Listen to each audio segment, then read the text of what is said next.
We'll quickly run through some of the passages we did last time. Actually, what we have done so far are the following topics. We have seen the surface person, then the subconscious gate through which Savitri is pushing, then the bodily mind, then the world of sense, then the world of vital Godhead, and now we are going to see the giant head of life. Now, in the subconscious domains, there are great powers, dangerous powers, perilous powers, and it needs tremendous courage to face them and yet move inward and inward. They are there as if to test you that you are really capable of entering into the inner domain, go closer to your soul. They are as if guarding the sanctum sanctorum against the intruders, casual people who like to go there to see as if there is something interesting within. Those who are absolutely serious, those who want to really know the soul, it is for them they had to undergo, so to say, this kind of a test.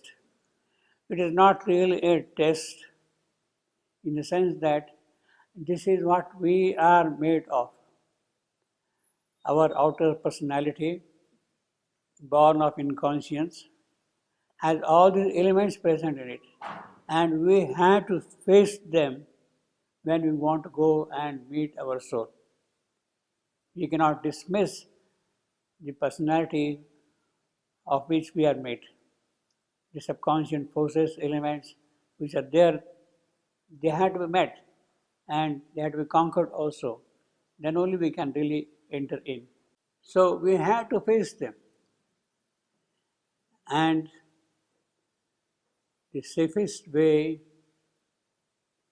to face these dangerous powers, these elemental entities, as they are called, is by fixing your consciousness, your attention on the Savior name.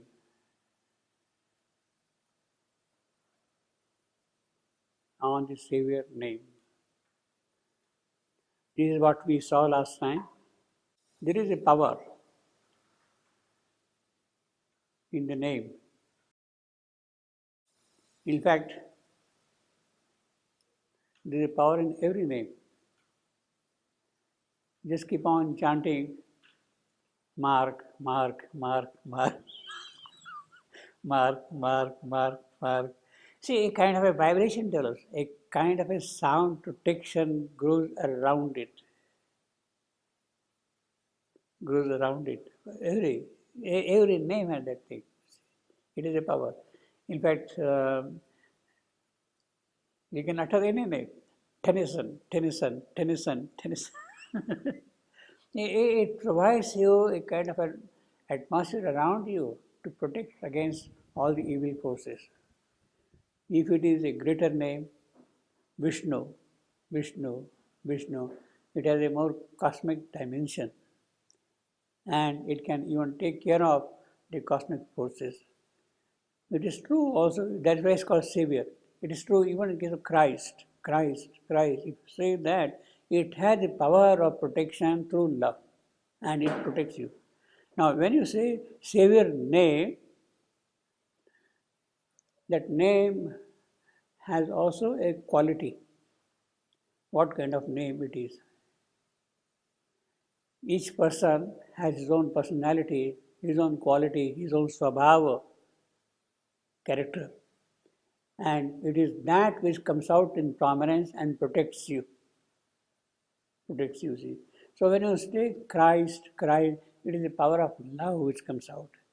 When you say Krishna, Krishna, Krishna, it is the power of Ananda, of joy which comes around you.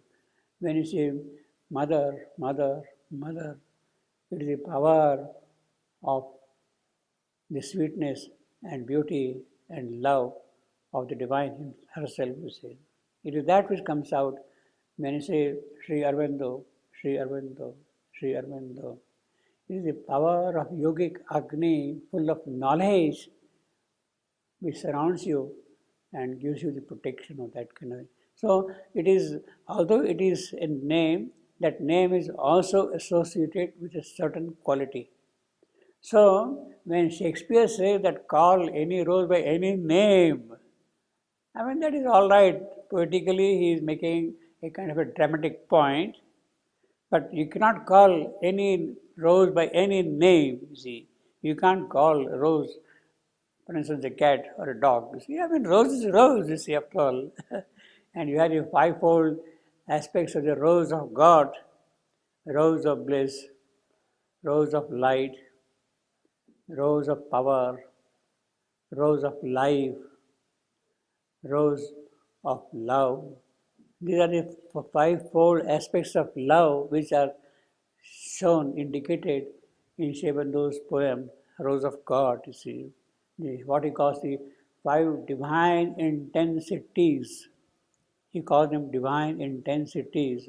So each rose, rose of love, rose of life, rose of joy, rose of power, whatever it is, rose, is that particular intensity of the divine which is expressed, and it is that which comes around you and protects you. So, I don't know, here in the case of Savitri, when she says, fixed her thought upon the Savior name, what name she was uttering or remembering, that we don't know. Certainly, it must be name of the divine goddess. It could be the name of Durga, who is the real protectress against all the occult forces. So she must be kind of remembering them directly when she is entering into those regions. And what is the power of that rose or that name? Suddenly a large deliverance came, a vast calm deliverance. She is free now of everything, and of course calm. And therefore now she can move in the light of an invisible sun. Naked light from an invisible sun. The sun is not seen, but his light is there, bare, intense, powerful. Divya Agni, Divya Teja, Divya Prakash, they are there, you see. A blissful vacuum of nameless peace. So that is the power of faith. And we are seen also when Ashwapati was entering into the depths of night, descent into night, it was the name which protected him against all those forces, you see. So there is a power in that name, you see. So even Ashwapati as the incarnate is leaning upon the power of name to protect himself against the dark forces, against the hostile forces. You see. He is himself the one who gives protection, but he is seeking protection as the incarnate here. But now, so, well, now a mightier danger drew near. Savitri has crossed one region of danger, now a greater danger of what I was saying. The giant head of life is going to stare at her and show her power to Savitri. Yes, Savitri, you can't easily cross through this region. You have to show your strength if you want to cross this one. A mightier danger. Otherwise, the danger is she can get swallowed up also, you see. And the danger is coming because of the bodily mind, the physical mind. That is the crucial thing. bodily mind, who is the brute who is born of inconscience. Actually, the mother says that when the mind was not there, inconscience was very manageable, was fluid, could be managed, you see, in the absence of. But when mind came, then it became rigid. It acquired a kind of a firmness, rigidity, form. The moment you give form, it means that you like to stick to that form. A sort of rigidity comes to that thing. So the first thing which comes out with the mind is that form, and that was necessary for inconscience to give a certain definite shape. When the shape comes, then things can move forward from that point onward. Therefore, it is this body and mind, what we are calling in other languages, in other terms, is the physical mind dominated by the mind of night. That is the bodily mind, and it is that which gives inconscience its firmness, reality. It refuses to change, refuses to get transformed. And therefore, Sri Aurobindo's entire thrust was to tackle this bodily mind, make it more and more open to the supramental light and force, bring to the bodily mind the supramental light. And when the bodily mind, the physical mind opens to the supramental light, then that you call as a mind of light. And when that mind of light is there, then it can kind of shape, it can handle inconscience in a divine way, in a proper way, you see. So that is the first step, you see. So Savitri is now seeing that dimension of difficulty in the inconscience while she is entering in, you see. And of aimless thought and will had fallen from her, approaching loomed a giant head of life. This is what we are seeing now. So she is now seeing a huge aspect of life itself. It tossed all power into a single drive. It made its power a might of dangerous seas. Into the stillness of her silent self. So she is silent because of the name. In that stillness of her silent self, into the whiteness of its muse of speed, a torrent of the speed of life broke like a wind-lashed driven mob of waves racing on a pale floor of summer sand. It drowned its bank, a mountain of climbing waves. So the giant head of life, her waves are mounting one above the other and dashing against the approach of Savitri.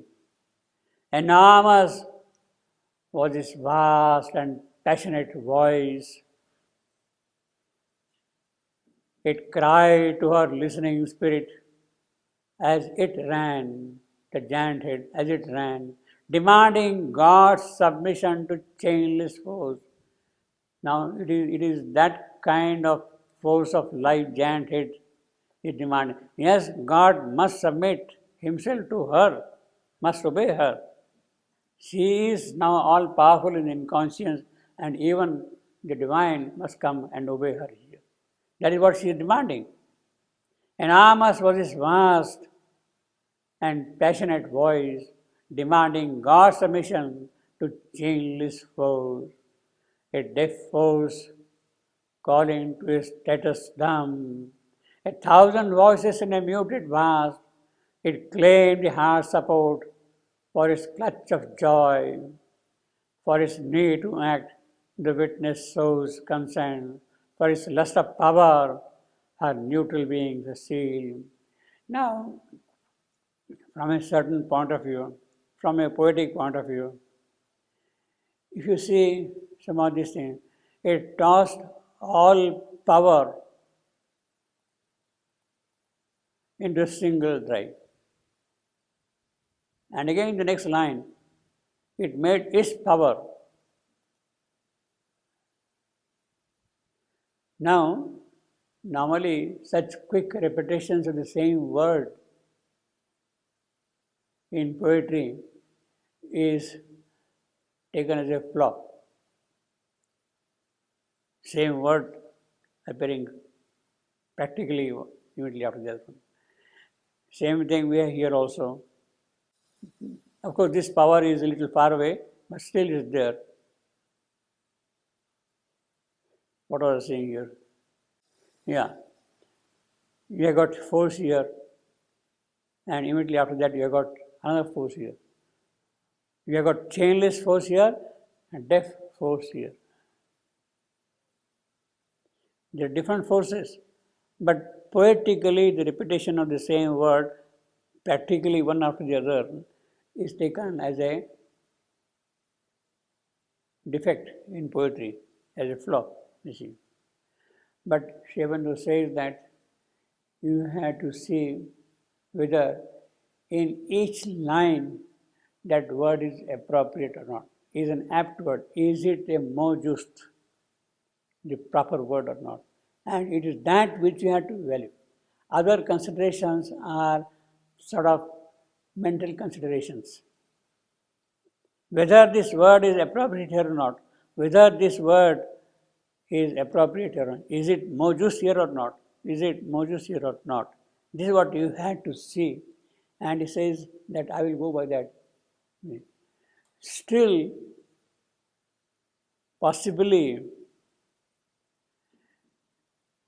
had Sri Aurobindo enough time, had he spent more time on these dictated compositions. These are all dictated passages, Savitri. So in the dictated passages, you do not immediately detect the repetition of the same word. So had he sort of focused his attention more and more after the composition, possibly he could have changed this. Possibly he could have added between this and this a few more lines to bring a kind of a separation between this force and that force, so that it becomes appropriate, poetically, technically, you see, in that sense. He could have, we can't say that. But I will say at the moment, the defense is that word appropriate at that place or not? Is it the perfect word? The word alone. You cannot replace, say, chainless force, deaf force. You can't say chainless might, chainless strength. See, they are not there. It has to be force. Force, the equivalent, the synonyms of force, might, strength, power. I mean, they wouldn't do. You have to have their word force only, Shakti. You can't change that, you see. So that is the module. So possibly to avoid this thing, what he could have done is added few more lines to bring a kind of a separation between the two sentences, two lines, you see. The same thing is here also. Power, you see. See, now here again, you can't change. It tossed all force into a single drive. It made its power a might. It doesn't do. You have to have power only there. You see. You can't interchange this power to its force, swap this with that, and then it's all these things. You can't, you see. Enormous was this passionate, chainless force. So she is like that. She cannot be bound to any rule, any law, any ethics, any principle. She is free. She will do whatever she wants. That is life. You see. That is the character of life.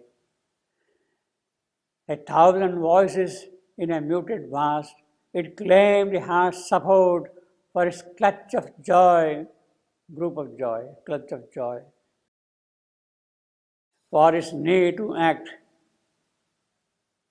The witness shows consent for its lust of power, a neutral being sealed.